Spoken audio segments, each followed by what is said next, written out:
Assalamualaikum teman-teman. Hari ini kita akan membahas materi mengenai peluang. Sebelum kita membahas materi, perkenalkan dulu kami dari kelompok 5 yang beranggotakan ada Putri Widayati, NIM 042, Assalamualaikum. ada Maulinda Nur Azizah, NIM 047, Assalamualaikum teman-teman. dan ada saya sendiri, Santi Puspitasari, NIM 056. Teman-teman, hari ini kita akan belajar mengenai peluang. Sebelumnya, teman-teman tahu nggak sih apa itu peluang? Peluang adalah cara yang digunakan untuk memprediksi sesuatu. Seberapa besar sih kemungkinan sesuatu itu akan terjadi? Teman-teman pasti sudah tidak asing dengan kejadian pelemparan uang koin pada permainan sepak bola, pelemparan dadu, pengambilan kartu break, prediksi cuaca, dan lain-lain. Nah, hal-hal itu kan tidak bisa kita prediksikan secara pasti. Nah, kita perlu cara untuk memprediksinya. Cara yang tepat digunakan adalah yaitu peluang. Teman-teman, peluang itu memiliki beberapa definisi. Yang pertama yaitu definisi klasik, yang kedua yaitu definisi empiris, yang ketiga yaitu definisi aksiomatik, yang keempat yaitu definisi subjektif. Kita ke definisi yang pertama yaitu definisi klasik. Definisi ini dapat didefinisikan jika suatu eksperimen menghasilkan N hasil yang tidak mungkin terjadi bersama-sama dan masing-masing mempunyai peluang yang sama, maka probabilitas kejadian A adalah PA sama dengan NA per N. Dengan NA adalah banyaknya hasil dalam kejadian A. Definisi yang selanjutnya yaitu definisi empiris atau superior. Probabilitas terjadinya A dari suatu eksperimen adalah frekuensi relatif terjadinya A. Jika eksperimen tersebut diulang-ulang, mendekati tak hingga adalah PA sama dengan lim NA per N. N menuju tak hingga. Dengan NA, banyaknya hasil dari A dalam N ulangan. Nah, selanjutnya kita ke definisi yang ketiga, yaitu definisi aksiomatik. Andaikan S adalah ruang sampel suatu kejadian eksperimen, PA disebut probabilitas terjadinya kejadian A. Jika memenuhi syarat-syarat berikut, nah ini adalah syarat-syaratnya, maka bisa disebut memenuhi definisi aksiomatik. Kita ke definisi yang keempat, yaitu definisi subjektif. Probabilitas dari suatu kejadian adalah probabilitas yang didasarkan pada pertimbangan-pertimbangan. Dengan definisi ini, seseorang akan mengaitkan probabilitas sesuai dengan penilaian atau prior knowledge yang dimilikinya. Sehingga banyak yang menganggap cara seperti ini tidak sesuai dalam penelitian ilmiah. Nah, konsep dasar dari peluang ini adalah penjabaran atau pembahasan lebih rinci mengenai besaran-besaran yang harus kita kuasai. Konsep dasar ini meliputi ruang sampel dan titik sampel. Oke teman-teman, setelah kita memahami mengenai definisi peluang, selanjutnya kita akan belajar bersama mengenai sifat-sifat peluang. Nah, dalam sifat-sifat peluang ini terdapat 6 buah teorema, yaitu Teorema 1, jika diberikan himpunan kosong, maka peluang himpunan kosong sama dengan 0.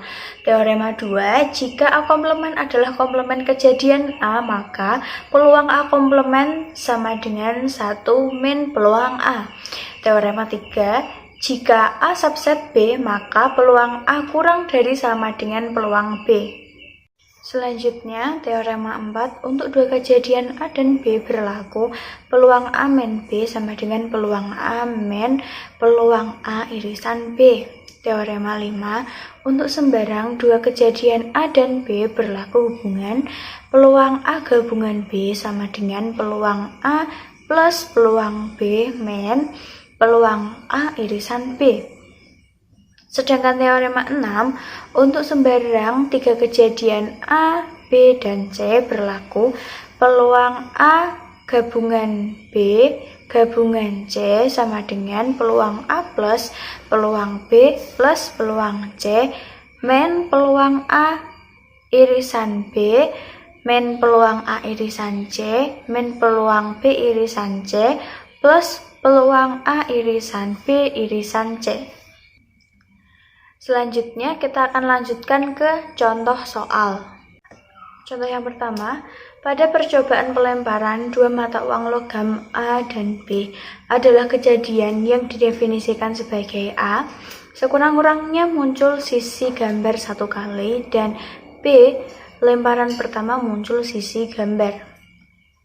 Hitunglah peluang terjadinya kejadian A, peluang terjadinya kejadian B, dan peluang A gabungan B.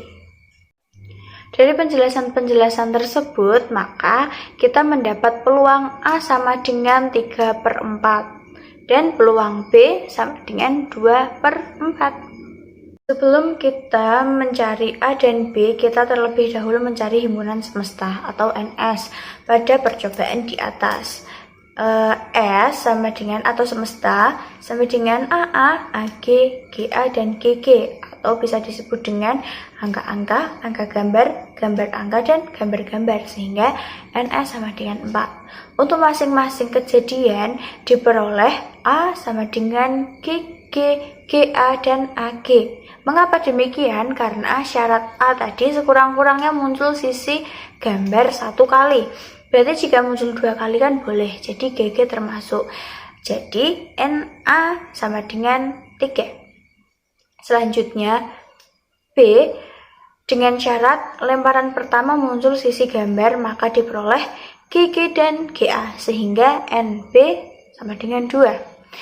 Dalam mencari peluang A gabungan B, terdapat dua cara, yaitu cara yang pertama, langsung saja peluang A gabungan B sama dengan NA gabungan B per NS sama dengan 3/4. Dari mana kita dapat 3? Kita mencari A gabungan B dulu, yaitu jika A, G, G, GA, dan AG, dan B adalah GG dan GA, maka gabungannya adalah GG, GA, dan AG. Jadinya terdapat 3 dan NS sama dengan 4, jadi 3/4. Selanjutnya, cara yang kedua, kita menggunakan teorema yang kelima, yaitu peluang A gabungan B sama dengan peluang A plus peluang B min peluang A irisan B. Sehingga kita peroleh 3/4 plus 2/4 min 2/4, sehingga kita peroleh 3/4. Jadi hasilnya sama, cuman beda cara pengerjaannya saja. Selanjutnya kita akan ke contoh yang kedua. Pada sebuah perlombaan lari terdapat 3 orang peserta, yaitu Santi, Putri, dan Molinda. Santi mempunyai kemungkinan menang 2 kali lebih besar dari Putri, dan Putri mempunyai kemungkinan untuk menang 3 kali lebih besar dari Maulinda. Carilah peluang kemenangan dari Santi, Putri, dan Maulinda. Penjelasannya, kita misalkan terlebih dahulu. Peluang Santi menang kita simbolkan menjadi PA atau peluang A. Peluang Putri menang kita simbolkan menjadi PB atau peluang B, dan peluang Maulinda menang kita simbolkan menjadi PC atau peluang C. Dari soal kita dapat peluang A sama dengan 2 kali peluang B, dan peluang B sama dengan 3 kali peluang C. Peluang C kita simbolkan menjadi P.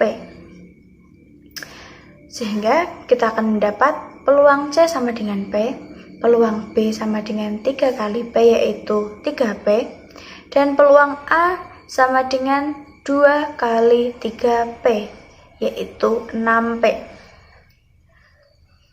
Peluang A plus peluang B plus peluang C sama dengan 1. 6P plus 3P plus P sama dengan 1.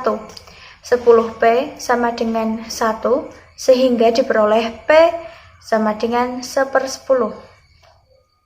Jadi di sini dapat kita simpulkan peluang Santi menang atau PA sama dengan 6/10 dan peluang B atau peluang Putri menang yaitu 3/10 dan peluang C atau peluang Maulinda menang yaitu 1/10. Oke, selanjutnya peluang bersyarat. Peluang bersyarat sama dengan probabilitas kondisional. Definisi peluang bersyarat. Peluang bersyarat dari kejadian A jika diketahui kejadian B dapat didefinisikan PA dengan syarat B sama dengan PA gabungan B per PB. Nah, dari definisi peluang yang telah kita pelajari pada sebelumnya, di mata kuliah probabilitas dapat dituliskan PA dengan syarat B sama dengan PA gabungan B per B sama dengan NA dengan syarat B per NS per NB per NS sama dengan NA gabungan B per NB. Peluang bersyarat berawal dari kejadian A dan B dikatakan tidak saling lepas jika kejadian A dan B dapat terjadi secara bersama. Munculnya kejadian A memengaruhi peluang terjadinya B, dan sebaliknya. Jika A dan B kejadian bersyarat, maka 1. Peluang kejadian A dengan syarat kejadian B terjadi terlebih dahulu. P A dengan syarat B sama dengan PA gabungan B per PB. Nah, PB di sini tidak boleh sama dengan 0. PA gabungan B sama dengan PB kali PA dengan syarat B. 2. Peluang kejadian B dengan syarat kejadian A terjadi terlebih dahulu. B dengan syarat A sama dengan PA gabungan B per PA. Nah, PA di sini tidak boleh sama dengan 0.